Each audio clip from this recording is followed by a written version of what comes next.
Class 12th physics अगर नहीं हो रही है, इस तरह के क्वेश्चंस अगर आपके मन में चल रहे हैं, उनको जवाब देने के लिए, उनका जवाब देने के लिए क्या सॉल्यूशंस हो सकते हैं इस तरह के प्रॉब्लम के, वो डिस्कस करने के लिए मैं यहाँ पर आया हूँ।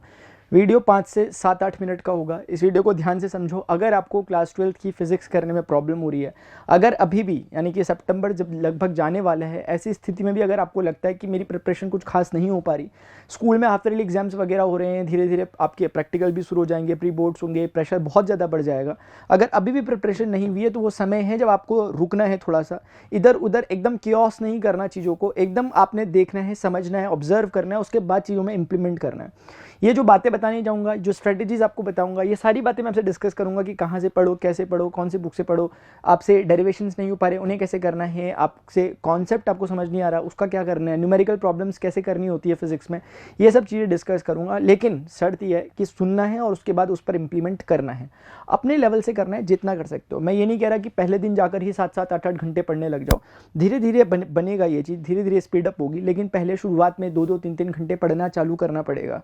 और पढ़ना चालू कैसे करना पड़ेगा, मजबूरी में नहीं, इंटरेस्ट के साथ। वो कैसे डेवलप होगा वो इस वीडियो में मैं बताने वाला हूँ। सबसे पहले स्टार्ट करते हैं, डेरिवेशन में प्रॉब्लम आ रही है या पहले ना स्ट्रक्चर को समझने की कोशिश करो। फिजिक्स का स्ट्रक्चर क्या है आपका। जब आप क्लास 12th की फिजिक्स की बात कर रहे होते हैं ना, तो आपको कुछ चीज़ें समझनी होंगी कि आपके उसमें क्या मेन चीज़ें होती है। आपकी 12th की जब हम फिजिक्स की बात कर रहे होते हैं, आपकी एग्जामिनेशन पॉइंट ऑफ व्यू से अगर मैं बात करूँ, सबसे पहले डेरिवेशन बहुत इंपॉर्टेंट चीज़ रोल प्ले करता है अपना। एक डेरिवेशन हो गया। सेकेंड जो दूसरी चीज़ आती है वो है न्यूमेरिकल्स। और तीसरी चीज़ जो मैं हमेशा रखता हूँ वो ये है जिसमें आपके लॉज आते हैं, जिसमें आपके बेसिकली रूल्स आते हैं, या जिसमें आपके कॉन्सेप्ट्स वगैरह होते हैं, ये चीज़ें, ठीक है ना, ये वाली चीज़ फंडामेंटल्स जहाँ पर होते हैं, वे वो वाली चीज़ें जहाँ पर डेफिनेशंस होती है, डायरेक्ट पूछ ली जाती हैं, यूनिट्स वगैरह, वो छोटी मोटी चीज़ें 1-1 मार्क्स वाली वहाँ पर आ जाती हैं, कवर हो जाती हैं। इनमें सबसे बड़ा जो मेजर पोर्शन आपका होगा वो होगा डेरिवेशन। अगर आप तरीके से डेरिवेशन को कवर करोगे तो ऑटोमेटिकली सारे काम बाय डिफ़ॉल्ट हो जाते हैं, सारे काम आपके बाय प्रोडक्ट आपको मिल जाते हैं। जैसे न्यूमेरिकल्स में मैं भी आता हूँ, पहले डेरिवेशन की बात करता हूँ। किसी भी चैप्टर की जो सोल होती है, किसी भी चैप्टर की, जो भी आप चैप्टर पढ़ रहे हो, आप electric field and electric charges and electric field पढ़ रहे हो, इलेक्ट्रिक पोटेंशियल कैपेसिटेंस पढ़ रहे हो, आप सेमीकंडक्टर पढ़ रहे हो, रे ऑप्टिक्स, वेव ऑप्टिक्स पढ़ रहे हो, या अल्टरनेटिंग करंट पढ़ रहे हो, या आप इनमें से कोई भी चैप्टर्स अगर पढ़ रहे हो जो आपकी 12th की फिजिक्स में दिए हुए हैं, हर चैप्टर को आपने पकड़ना पड़ेगा तरीके से। आप रैंडमली उठाओगे नहीं चलेगा। सेमीकंडक्टर सीधे उठाओगे चैप्टर चल जाएगा, क्यों? क्योंकि इंडिपेंडेंट चैप्टर है, कोई लेना देना उसका नहीं है। न्यूक्लियर फिजिक्स उठाओगे, एटम उठाओगे, चल जाएगा। उसके बाद न्यूक्लियस उठाओगे, चल जाएगा। अगर आप सोचते हो कि डायरेक्ट मैं कैपेसिटर उठा दूं, मुझे चार्ज का कोई कॉन्सेप्ट नहीं पता, मुझे इलेक्ट्रिक फील्ड मुझे कुछ नहीं पता, मुझे इलेक्ट्रिक पोटेंशियल क्या होता है कुछ नहीं पता, और मैं सीधे कैपेसिटेंस वाला चैप्टर उठा के पढ़ने लग जाऊं, नहीं होगा। इसलिए चीज़ समझनी पड़ेगी कि कौन सी चीज़ें इंडिपेंडेंट है, कौन से चैप्टर डिपेंडेंट है। जो डिपेंडेंट चैप्टर है उन्हें स्क्रैच से उठाना पड़ेगा। यानी चैप्टर नंबर 1 और 2 जिसमें बेसिकली 4 सेगमेंट आपके आते हैं, electric charges, electric field, electric potential और इलेक्ट्रिक कैपेसिटेंस। इलेक्ट्रिक चार्जेस से चालू करो, बेसिक है एकदम, कोई 11th का लेने देना कुछ भी नहीं है कि आपने 11th में नहीं पढ़ा था आप कैसे पढ़ूंगा। थोड़ा सा टाइम डिवोट करोगे, आप समझ जाओगे कि जिसको मैंने हवा समझ रखा था वो इतनी आसान चीज़ है। उसका वो मत बनाओ, डर मत बनाओ कि नहीं हो रहा, ऐसा कुछ भी नहीं है। आपकी क्लास में टॉपर से टॉपर बच्चा पढ़ रहा है, तब जाके उसके नंबर आ रहे हैं, तब जाके उसे समझ में आ रहा है। ऐसे रातों रात किसी को ओवरनाइट समझ में नहीं आ जाता। आपको थोड़ा सा एफर्ट्स डालो, मजा आ जाएगा आपको, ठीक है। तो डेरिवेशंस इसलिए करने होते हैं क्योंकि डेरिवेशन से चैप्टर की समझ मिलती है अलग और नंबर मिलते हैं अलग, क्योंकि डेरिवेशन एग्जामिनेशन में पूछ लिए जाते हैं। अब डेरिवेशन ये ट्रेंड चल रहा है आजकल का, प्रीवियस ईयर का अगर आप ट्रेंड उठा के देखोगे, डायरेक्ट डेरिवेशन नहीं पूछे जाते। पूछ वो वही रहे लेकिन अलग तरीके से पूछ रहे होते हैं, पूछ वही रहे लेकिन लैंग्वेज बदल देते हैं। वो चाहते हैं कि आप वही डेरिवेशन यूज करो लेकिन पूछ अलग तरीके से रहे। तो ये समझ कैसे पैदा होगी जब आप चैप्टर को पढ़ोगे। अभी मैं धीरे धीरे बताता हूँ कहाँ से पढ़ोगे। न्यूमेरिकल्स नहीं बन रहे। देखो न्यूमेरिकल्स कई बार क्या लगता है कि हम कोई ना एंट्रेंस एग्जाम नहीं दे रहे कि हमारे सारे न्यूमेरिकल आते हैं। न्यूमेरिकल आते हैं नो डाउट, लेकिन इतने नहीं आते कि आपको डरना है। और दूसरी बात, न्यूमेरिकल बहुत ज़्यादा ईजी और फॉर्मूला बेस्ड आते हैं, ट्रस्ट में। कुछ एक्सेप्शंस होते हैं, जैसे लास्ट टाइम का पेपर जो आया था उसमें आईआईटी एडवांस का पेपर का क्वेश्चन आ गया था 2014 का, 14 या 15 ऐसे ही कभी का। तो आप समझ रहे होंगे कुछ क्वेश्चन ऐसे होंगे उन्हें हम एक्सेप्शनली मानकर छोड़ देंगे एक बारी के लिए। हम जो अपनी प्रिपरेशन कर रहे हैं उसमें ये ध्यान रखना है कि जब आप चैप्टर का एक अंडरस्टैंडिंग आपको मिलनी चाहिए, और क्वेश्चंस आपको एकदम फॉर्मूला बेस्ड मिलेंगे आपके बोर्ड एग्जामिनेशन में 90% ये मान करके आप चलो आराम से। फॉर्मूला बेस्ड, अगर आपको फॉर्मूले की अच्छी समझ है, कहाँ से होगी जब आप डेरिवेशन करोगे।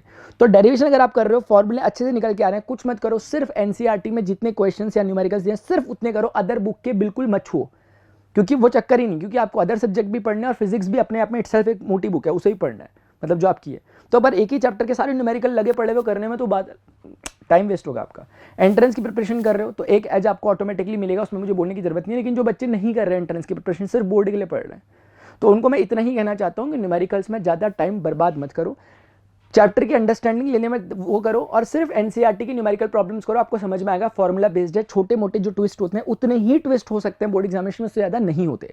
तो न्यूमेरिकल से घबराने वाली बिल्कुल भी बात नहीं है, सीधे फॉर्मूला बेस्ड होता है। मेरी बातों पर मत आओ, पेपर उठाकर देखो, करने लगो। किस बुक से पढ़ना है? Book NCERT. एनसीईआरटी से कैसे पढ़ना है? एनसीईआरटी से खुद पढ़ने जाओगे कभी नहीं पढ़ पाओगे।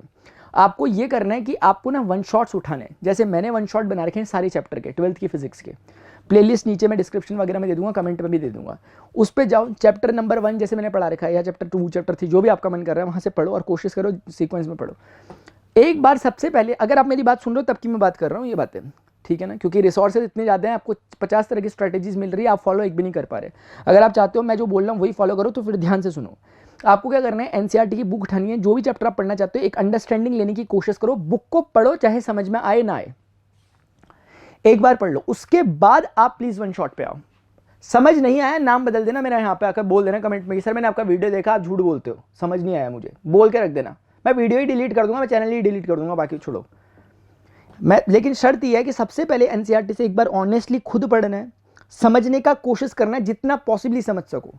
फिर उसके बाद वीडियो लेक्चर में आना है, जहां जहां जो लूप होल्स बने थे वो सब क्लियर होंगे आपकी, आपको एक समझ मिलेगी कि चैप्टर में क्या है। और मैं सजेशन दूंगा न्यूक्लियर से, एटम से पढ़ना चालू कर दो, न्यूक्लियर फिजिक्स से पढ़ना चालू कर दो, एटम्स कवर कर लो, न्यूक्लियस कवर कर दो, छोटे छोटे doll nature of matter, radiation cover कर लो, चाहो तो सेमीकंडक्टर कवर कर लो, अदरवाइज सीधे ऑप्टिक्स में आ जाओ, रे ऑप्टिक्स कवर करो, वेव ऑप्टिक्स कवर करो, फिर सीधे इलेक्ट्रिक चार्जेस एंड फील्ड में आ जाओ, इलेक्ट्रिक पोटेंशियल वाला कवर करो, अल्टरनेटिंग करंट वाला कवर करो। सारे चैप्टर्स करा रखे हैं अलग से, इंडिपेंडेंटली करा रखे हैं, मजा आ जाएगा आपको। तो आपने समझा मैंने क्या कहा? सबसे पहले बुक सिर्फ एनसीईआरटी और दूसरी बुक नहीं लेनी, क्योंकि देखो दूसरी बुक में आपको बोलता है रिफ्रेशर के लिए कि प्रदीप पब्लिकेशन रख लो या कुछ और रख लो, मैं इसलिए नहीं कह रहा क्योंकि वो आपके लिए भी डिजर्व नहीं करती, क्योंकि आपके पास उससे अच्छी चीज़ अवेलेबल है, वीडियो लेक्चर्स जो मैंने बना रखे हैं, वो सब निचोड़ है सारी बुक का, जिससे आपको अच्छे से अच्छे समझ में आए। विजुअलाइज करके देखोगे, सामने अपनी आंखों से देखोगे चीज़ों को, न्यूमेरिकल्स करवा रहा हूँ और देखोगे डेरिवेशन कैसे करते हैं, वो देखोगे, डेरिवेशन का एक एक स्टेप अगर समझोगे आप बोलोगे यार ये इसमें करने लायक तो कुछ था ही नहीं। तो ये बात ध्यान रखना। अगली बात है बेस्ट यूट्यूब चैनल कौन सा है? बेस्ट यूट्यूब चैनल जहाँ से आपको समझ में आ रहा है वही बेस्ट है।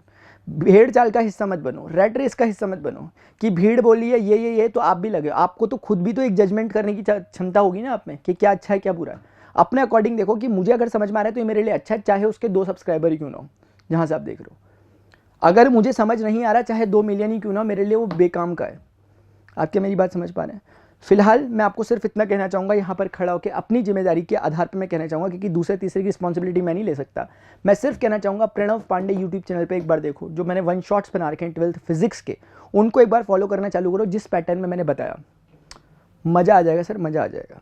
अगली बात है सितंबर एंड से भी अगर स्टार्ट करो तो क्या हो सकता है। अगर आप अभी भी स्टार्ट करते हो 95 नहीं, आप 100 के लिए सोचो। मैं मजाक नहीं कर रहा, मैं मजाक नहीं कर रहा हूँ।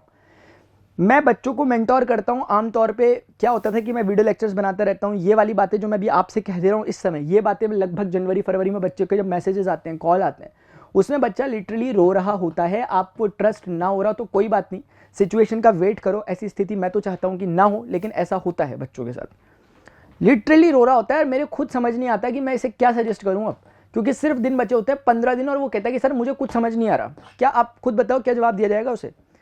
कुछ भी नहीं। ये जो मैं बात अभी आपको बोल रहा हूँ, अभी इसलिए बोल रहा हूँ क्योंकि डुएबल है। अभी वन शॉट्स करना चालू करोगे, एक 1.5 महीने में खत्म हो जाएंगे आपके वन शॉट। उनको रिवाइज करते रहना उसके बाद जितना कर सकते हो।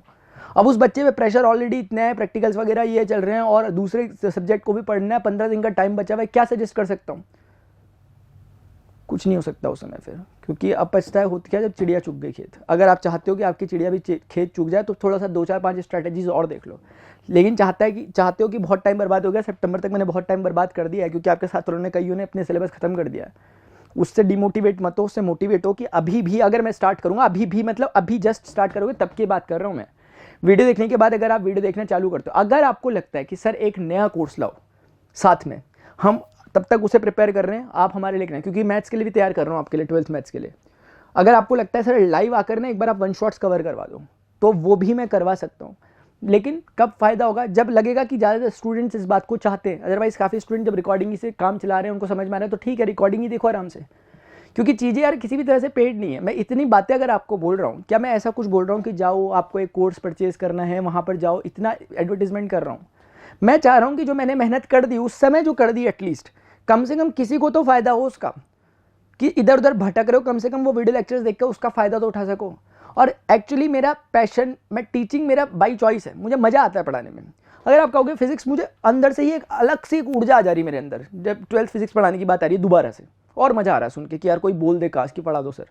तो उसमें अगर मेजॉरिटी कहती है ऐसा, नीचे कमेंट सेक्शन में अगर आप कहते हो कि सर नया कोर्स शुरू करना, तो हम नया कोर्स शुरू करेंगे। अदरवाइज जो नहीं चाहते ऐसा या अभी नहीं करी मेजॉरिटी, तो अगर आप सुन रहे हो तो आप तब तक के लिए आराम से वीडियो लेक्चर्स को फॉलो करो। और डेफिनेटली माय डियर, अगर आपने अभी अक्टूबर शुरू होने से पहले पहले, गांधी जयंती आने से पहले पहले अगर आपने पढ़ना चालू कर दिया, मैं गारंटी दे रहा हूँ अगले 1 महीने के अंदर आप इसी वीडियो पे आके कहोगे कि सर यार आपने एकदम मतलब यू टर्न दिया मुझे, मैं ये सोचता था कि ऐसा नहीं होगा लेकिन सब कुछ हो गया। आपको पता भी नहीं चलेगा कब चैप्टर आपके खत्म होते रह रहे हैं। लेकिन अगर ऐसे बैठे रहोगे ना ऐसे करके, नहीं होगा कुछ। Standing at the foot boys looking at the sky, how can you get the boys if you never try.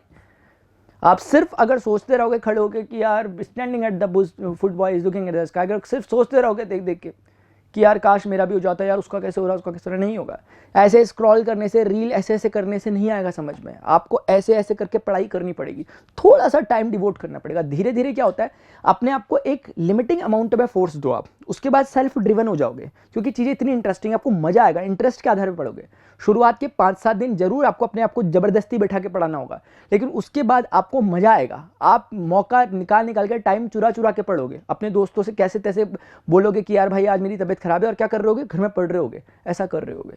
Time चुराओगे आप, रात में टाइम चुरा के पढ़ोगे, लेकिन उसके लिए थोड़ा सा 5-7 दिन पहले मेहनत करनी पड़ेगी, और मैं उम्मीद करता हूँ करोगे। तो आई होप ये जो बातें हैं मैं आपको डिस्कस करी हो गया, लेकिन अल्टीमेटली मैंने यही कहा, स्ट्रैटेजीज या जो कुछ पॉइंट्स मैंने आपके साथ डिस्कस करे, इन पर जब तक इम्प्लीमेंटेशन नहीं होगा तब तक रिजल्ट नहीं आएगा। और मुझे पूरा भरोसा है कि जिस बच्चे ने यहाँ तक अगर बात सुनी है, वो अभी जाएगा और तरीके से सिस्टमैटिकली पढ़ेगा, एक प्रॉपर टाइम टेबल अपने अकॉर्डिंग कस्टमाइज करेगा और उसके हिसाब से पढ़ेगा।